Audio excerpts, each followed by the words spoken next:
Terkait padamnya listrik di sejumlah wilayah Jakarta dan sebagian Banten, Jawa Barat dan Jawa Tengah beberapa waktu lalu, PT PLN Persero mengharapkan agar kejadian tersebut hanya terjadi di wilayah tersebut saja, jangan sampai terjadi di Sumatera Selatan. Manajer PT PLN UP3 Palembang Nanang Prasetyo mengatakan pihaknya akan berusaha semaksimal dengan berbagai upaya supaya persoalan kejadian padamnya listrik seperti beberapa waktu lalu takkan terulang.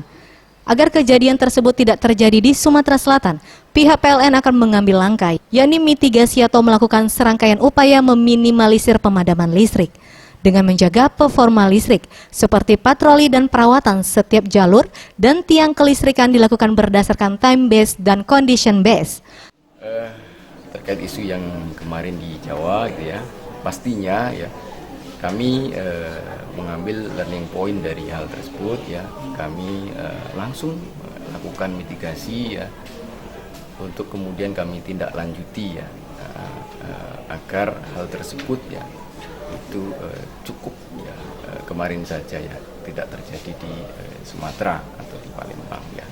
Insya Allah kami selalu berusaha tiap hari tiap waktu, Pak, untuk menjaga keandalan ini 24 jam 7 hari seminggu, ya kami tidak berhenti karena kami memang ada petugas kami yang shift ya selama 24 jam. Tim Liputan Sriwijaya TV.